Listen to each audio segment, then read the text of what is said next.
L'année dernière, j'avais un prof qui, si c'est peut-être un humain génial, c'était pas le prof le plus génial que j'ai jamais eu. Et j'étais pas le seul dans ce cas-là. Et du coup, en fait, dans le cours, c'était le bordel. Tout le monde parlait, tout le monde bavardait. Impossible de travailler. Et du coup, vers le milieu de l'année, je me suis posé la question, est-ce que je reste ou est-ce que je sèche? Et j'ai décidé de sécher. Et je regrette pas du tout parce qu'en fait, c'est une des choses qui m'a permis d'avoir des aussi bonnes notes en prépa. Parce que par la suite, je suis arrivé du coup à un stade où j'avais 16 de moyenne en maths et 15,6 de moyenne au dernier concours blanc. Dans cette vidéo, on va voir comment sécher et comment toi, tu peux utiliser ce temps que tu auras gagné pour devenir aussi super fort en cours. Bon, je vais pas définir ce que c'est un prof nul parce que en vrai, tu sais ce que c'est. Quand ton prof, il n'a pas d'autorité sur la classe, quand tout le monde bavarde, quand c'est impossible de travailler, tu sais ce que c'est. J'ai pas besoin de te décrire exactement, oui, alors il y a telle caractéristique, mais alors peut-être que s'il a telle caractéristique, il est pas assez nul, etc. Non. Et de toute façon, en vrai, il est pas nul, c'est juste qu'il est pas adapté pour toi. C'est juste toi, en vrai, le problème, c'est pas lui. Et du coup, c'est toi qui es libre de choisir si tu restes ou tu pars. Les deux choix sont respectables et j'ai pas envie de te forcer à faire quoi que ce soit. C'est juste que si tu comptes rester de toute façon, cette vidéo ne sera pas faite pour toi. Si tu as déjà réfléchi à ça et que tu t'es déjà dit ouais bon bah j'ai envie de rester en cours même si je sens que j'apprends rien, que ça sert à rien d'être là, j'ai envie de rester parce que j'ai envie d'obéir à l'autorité, tu fais comme tu veux. Je vais pas te forcer à sécher. Mais si tu es encore en questionnement ou si tu as plutôt envie de sécher parce que tu te dis que tu préfères réussir plutôt que d'obéir à l'autorité, alors cette vidéo est sûrement faite pour toi.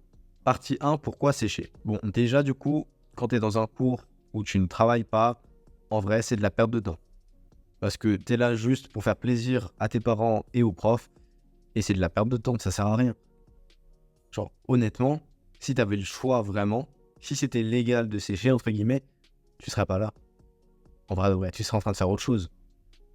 Tu serais en train de faire 1 milliard de choses, mais surtout pas être dans une salle où tu ne peux pas réfléchir, tu n'as aucune progression, tu n'avances pas, personne ne t'aide, tu es juste la statique en train de recopier ce qu'un prof essaye de te dire alors que tout le monde bavarde autour de toi.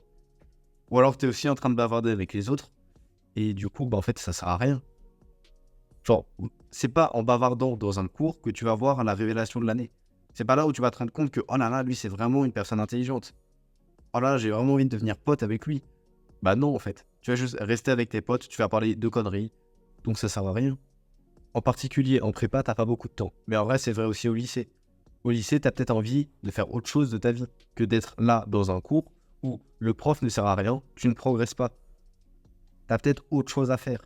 Et sachant que dans la même durée, tu peux faire beaucoup plus que ce que le prof fait. Parce que lui, du coup, il est obligé d'essayer de faire en sorte que toute la classe soit calme, etc. Il est obligé de gérer 30 personnes.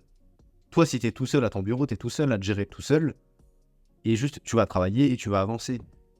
Et t'es pas obligé d'attendre qu'il y ait telle personne qui soit en train d'arrêter de bavarder pour reprendre le cours.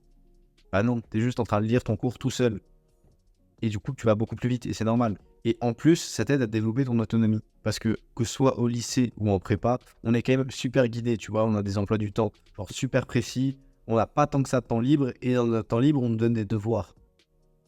Donc en fait, tout est super guidé. Et là, ça va te permettre de développer un peu ton autonomie et de te rendre compte qu'en fait, tu travailles pour toi.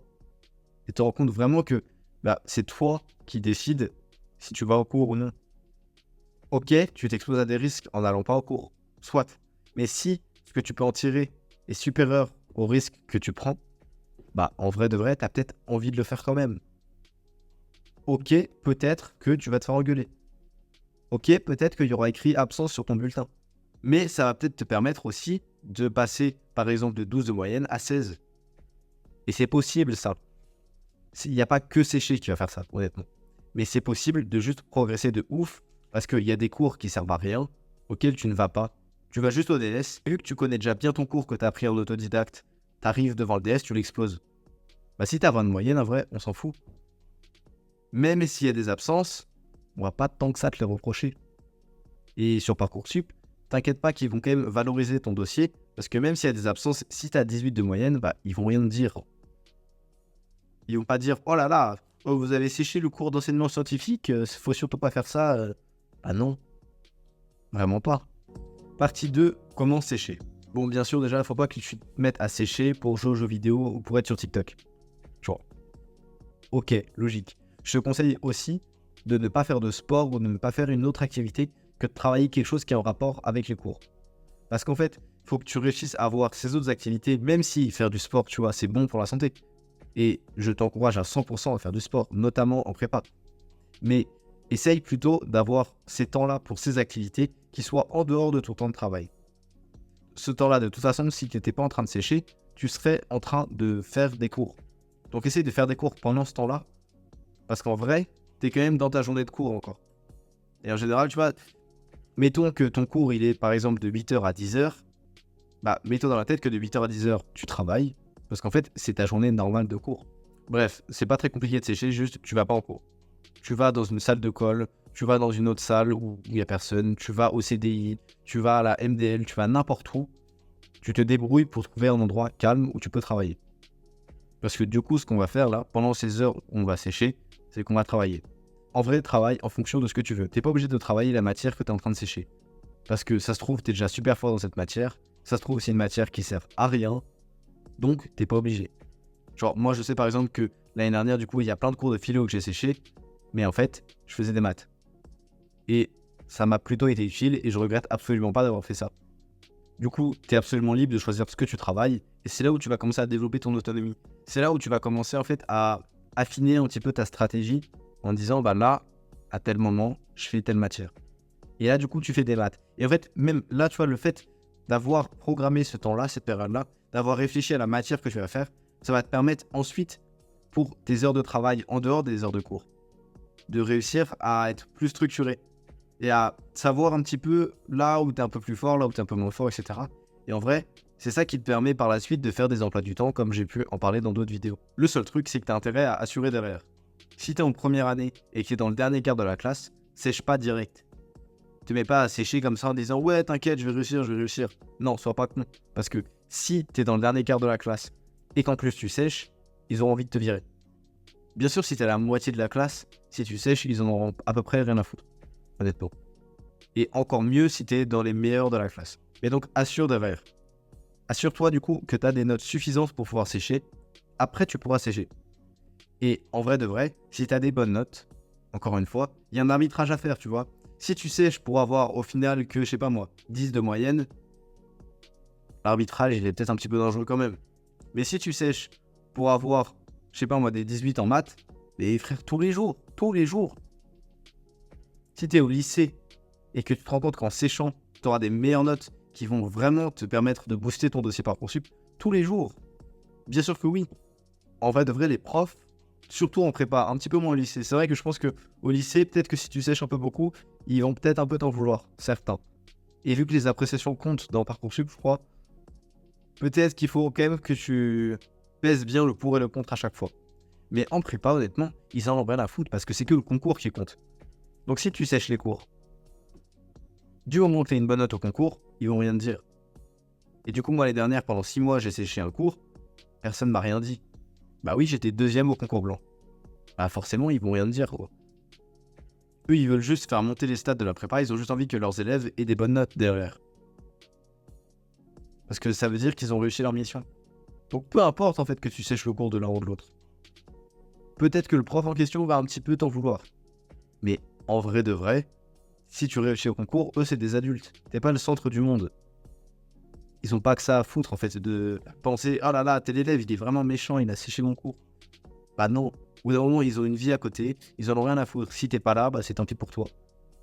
Mais donc, assure-toi d'avoir des bonnes notes. Et en vrai, pareil, si t'es cube, la plupart des cours, tu les as déjà vus, t'as pas forcément besoin d'y aller, quoi. Tu peux être là, si tu veux faire « je suis un bon élève, etc. » Mais en vrai, la plupart des cours, enfin, la géopo, tu as déjà été. Tu l'as déjà vu, le truc. Donc tu peux juste être chez toi et travailler de la géopo.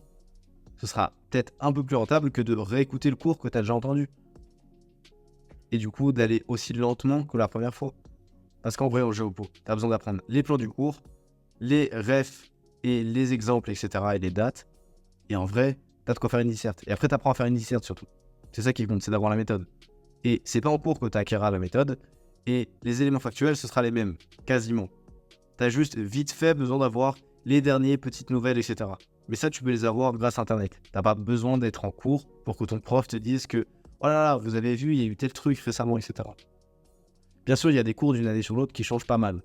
Genre là, par exemple, tu vois, on avait un cours sur le Moyen-Orient, bah forcément, le fait qu'il y ait eu la guerre Israël-Hamas, ça change beaucoup. Pareil, en littérature, le thème est différent, bah là, du coup, tu sèches pas. Mais il y a certaines matières, t'es peut-être pas obligé d'y aller.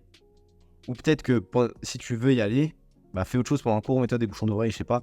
Mais essaye même pas de suivre le cours, quoi. Pareil, en maths, tu l'as déjà fait, le truc. Pourquoi est-ce que tu viendrais refaire les mêmes exercices que tu as déjà fait? Parce que si en plus tu cubes dans la même prépa, ce sera les mêmes exercices de TD. Ça sert à rien. Fais autre chose.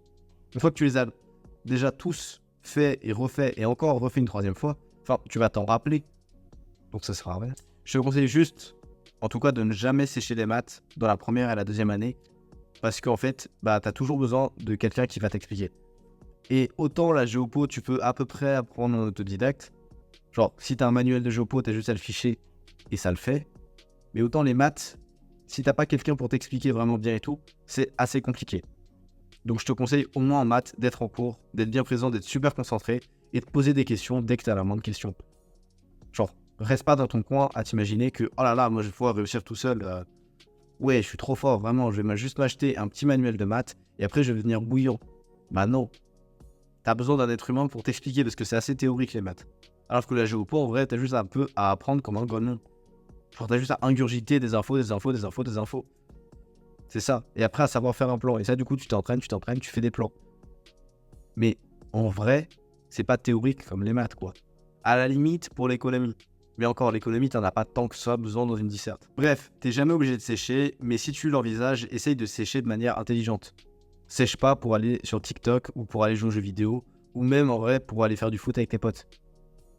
Non, essaye plutôt de travailler, que ce soit sur une matière que tu es en train de sécher ou sur n'importe quelle autre matière dans laquelle tu as un peu plus de difficultés, ou n'importe quelle matière en vrai que tu as envie de travailler de toute façon. Essaye de faire quelque chose d'intelligent. Je te souhaite de passer une bonne journée, frérot. Gros bisous.